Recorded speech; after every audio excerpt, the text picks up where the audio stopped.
It's funny how memory works as you get older. Names gone, completely gone. You'll meet someone new, shake their hand, and somewhere inside your brain, the words have evaporated, but the utterly irrelevant details. Oh, those are crystal clear, like the exact shade of the curtains in their living room 10 years ago. Or the fact that they once wore mismatched socks to a Christmas party. You don't need that information, it serves no purpose, but it's somehow impossible to forget. And the more you try to remember a name, the more it slips away. So there you are, smiling, politely calling someone mate or friend, all the while rehearsing the tiny, unnecessary facts that your brain has filed away forever. You'll remember the story of their cat, the brand of coffee they bought once, or the exact time they tripped on the pavement. But their name, poof, vanished. The strange part is, it almost becomes a superpower.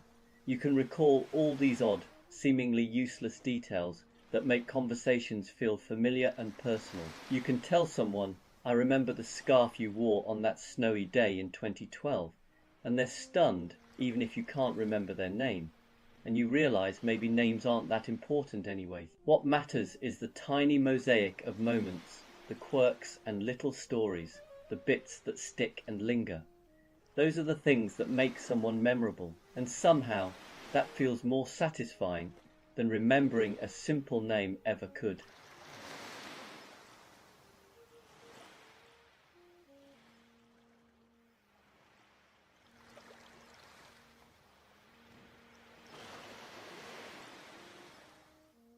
Do you catch yourself overthinking the simplest things? You start out with something tiny, choosing a sandwich, replying to a message, deciding whether to leave the house now or in 5 minutes.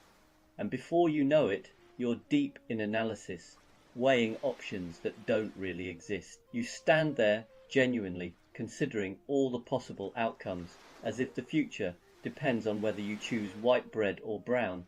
And at some point, you catch yourself. There's a brief pause, a moment of clarity, and you realize you've spent far longer thinking about the thing than it would have taken to just do it. That's usually when the laugh arrives. Not a big laugh, more of a quiet, private one. The kind that says, I see what's happening here. You're not annoyed, you're not frustrated. You're just mildly amused by your own mind, wandering off with confidence and absolutely no sense of proportion. And the nice thing is, once you notice it, the spell breaks, the decision becomes easy again. You choose something, anything, and the world continues exactly as it did before.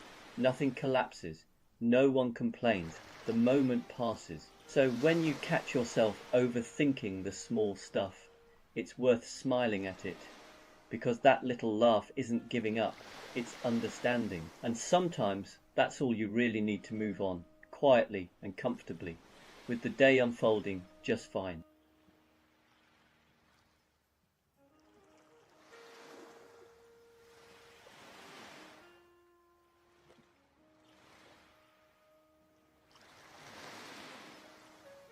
There's a moment in life when bedtime quietly shifts. No announcement, no discussion, no dramatic decision.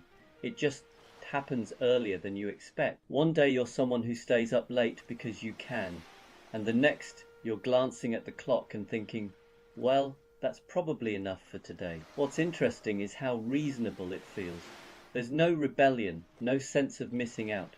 You're not tired in a dramatic way, you're just done. The day has had its say, and you've listened politely.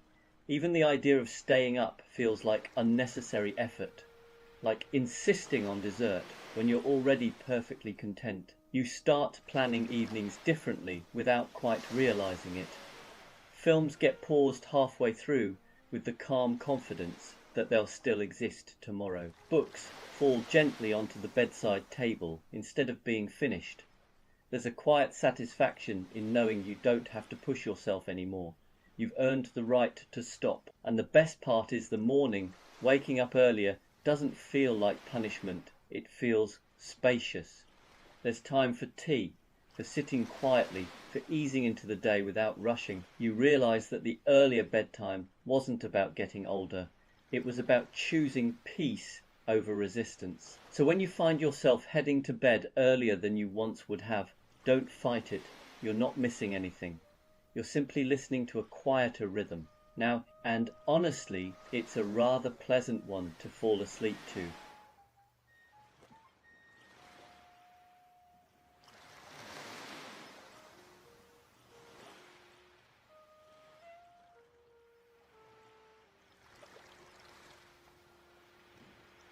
There's a quiet moment that sneaks up on you at some point in life, when you realize you've picked something up again that you once put down for good, a hobby, something you were absolutely certain you'd outgrown, not abandoned temporarily, finished with.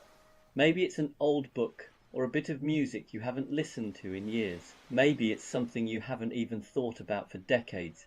You don't make a big decision about it.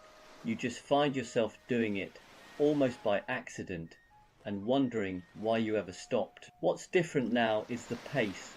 You're not trying to be good at it.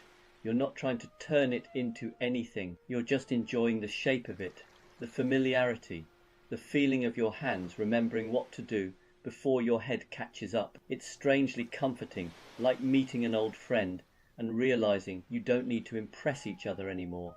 And there's no urgency, no sense that it has to lead anywhere. If anything, the joy comes from knowing it doesn't. You can put it down again tomorrow and pick it up next month, and it'll still be there, patient, unbothered. It's a small reminder that not everything in life needs to move forward. Some things are happy to wait for you to come back, quietly, when you're ready. And when they do, they fit into your life in a way they never quite did the first time around.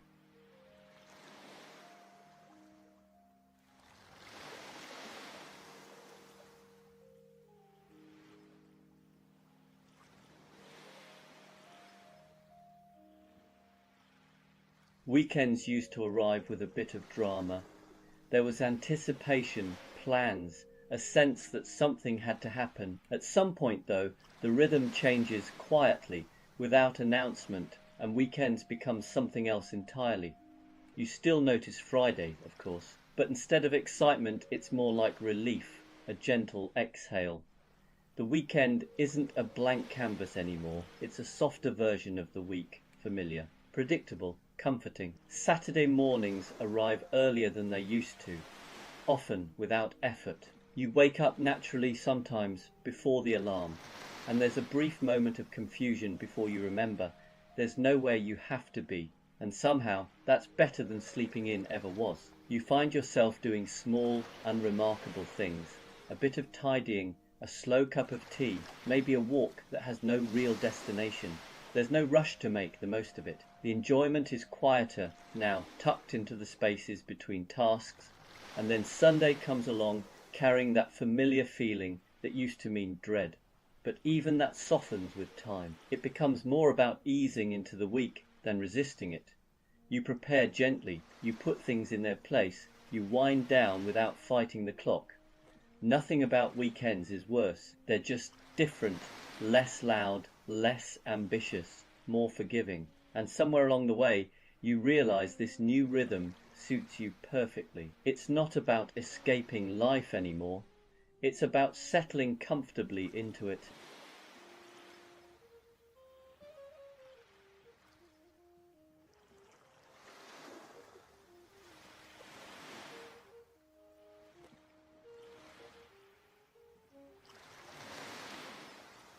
There's a particular kind of joy that sneaks up on you as you get older, and it's not the big, dramatic kind. It's the joy of small improvements, the kind no one else notices, and honestly, you don't really want them to. It's things like finally fixing a cupboard door that's been slightly off for years. Nothing dramatic changes. The kitchen looks the same, but every time you open it, there's a tiny moment of satisfaction, a quiet sense that the world is, at least in this one small corner, behaving itself, or replacing something that was technically working, but only just a kettle that took too long, a light bulb that flickered, a drawer that needed a very specific jiggle. Once it's sorted, life doesn't get better in a noticeable way. It just gets smoother, and that smoothness starts to matter. What's strange is how invisible these improvements are to everyone else. You don't announce them, you don't point them out, you simply enjoy them privately, like a small secret between you and your environment, a mutual understanding that things are now slightly improved. And the more of these tiny fixes you make, the calmer everything feels, not because anything big has changed, but because fewer things are quietly irritating you, fewer sighs, fewer eye rolls, fewer moments of mild resistance. So when you catch yourself feeling oddly pleased about a quieter hinge or a better fitting lid, don't dismiss it. That's not boredom, that's wisdom. It's the quiet joy of small, everyday improvements, the kind that make life feel just a little bit more settled, one unnoticed upgrade at a time.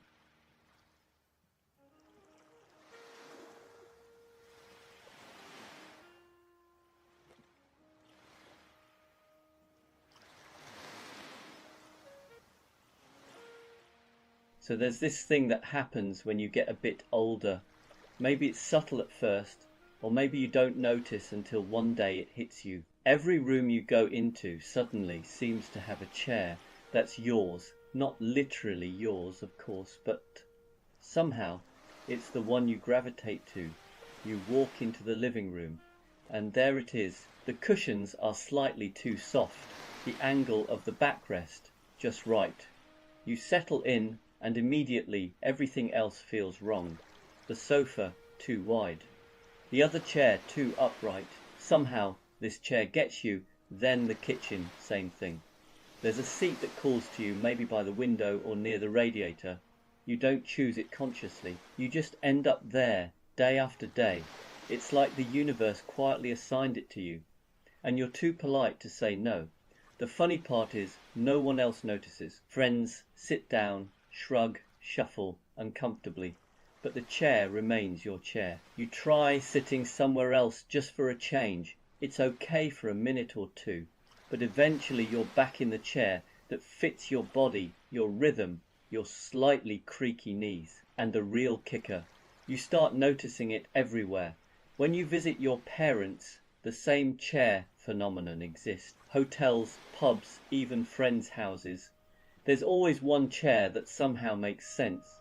It's not a big deal, but somehow it's comforting, familiar, like a little anchor in a world that's otherwise constantly changing. So next time you settle into a chair and sigh without really thinking about it, know this: you've officially discovered one of middle age's most understated joys. Your chair has chosen you, and really, that's not too bad at all.